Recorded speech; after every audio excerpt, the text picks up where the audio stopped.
So it takes a lot of time, it takes a lot of work to build up a backup in precious metals. Let's take some steps to hold on to it.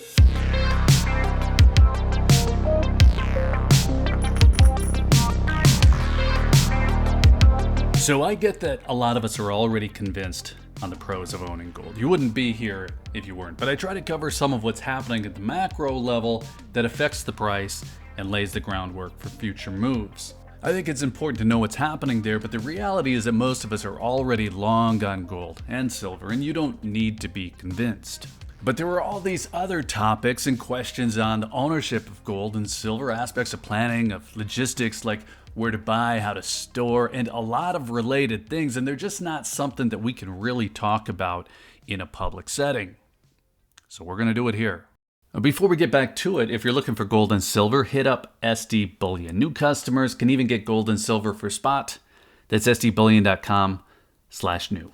Now, a few weeks ago, I talked about emergency access to a few things, including gold and silver, and I showed some gold in one of these Pelican micro cases. Now, if you have time to plan your travel and you're taking some gold along with, you'll probably handle it a little bit differently. You don't want a shiny Pelican case in your car while you run into the gas station to grab your sushi. That case is just going to stand out. You put it in a fancy leather bag, same thing. It really depends on where you are. An FDE Eberly stock backpack, it's going to stand out in lower Manhattan.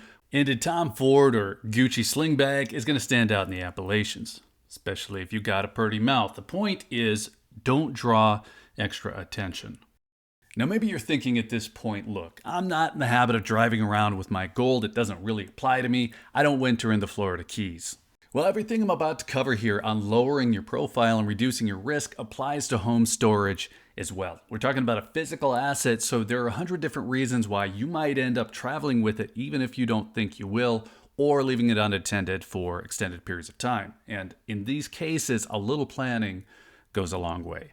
So let's start off with something from the comments. There were a few people who mentioned civil asset forfeiture. The short version of that, if you don't know what it is that law enforcement has the authority to seize property from suspicious characters. So in the early days, where that came from was customs. So ships trying to skirt customs laws. A similar situation, smuggling, bootlegging, clearly illegal activity. Well, then the 80s rolled in with the war on drugs, and this became a lot more common. So law enforcement can seize property without criminal conviction, and then you have to fight to get it back. Now, this isn't something that I worry about personally. It's not something I think is a likely concern for any of us, really. And the last thing I'm trying to do here is put law enforcement in a bad light. We appreciate you. But maybe a shiny case of gold would seem suspicious in a routine traffic stop. Again, it all depends. So let's be smart about it. This is just one more reason why it's best to limit your visibility. You have more to be careful of than the obvious bad guys. So one way to limit your visibility and reduce your risk is to drop it in a case that isn't suspicious and isn't even particularly interesting. Now, anyone my age remembers what it's like to have car trouble in the time before cell phones, and maybe you already have some kind of kit like this in your car. Now, if you don't, you should probably have some kind of kit like this. It's dad advice. Now, it doesn't have to be fancy. It just has to have basic things like first aid supplies, maybe lights, basic tools, maybe a pocket knife, solar charging bank. I don't know. This kind of stuff has gotten fancy lately. Amazon has portable air compressors or portable whatever if you'd rather just wait for AAA or Uber. Now, a case of everyday emergency things like this in the back of a car just isn't going to draw suspicion or even interest. This is a Milwaukee tool Packout setup, so it's a little bit nicer, a little bit shinier than I would use. This is actually for my wife's rig, but it's still not conspicuous in the way that a Pelican case is. Now, if you want to take this one step further, what I have in my rig is similar, but it isn't bright red, it isn't clean, and it isn't an expensive tool brand. Mine is just a boring kit that looks like a donkey drug it across West Texas. Either way, this kind of kit is not going to stand out, and that makes it a good spot to camouflage some gold.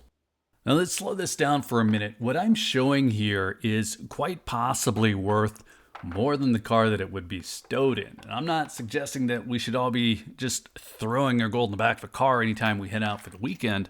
But this isn't a wildly hypothetical case, at least not to me. For years, I spent a lot of time in the mountains, and I didn't like the idea of leaving everything in my primary home while we were gone, so I'd bring some with. Now, if the idea seems unlikely to you, I'll just say there's no real way to get around it. Maybe you're moving to a new home, maybe you're taking your gold to a shop to get an appraisal.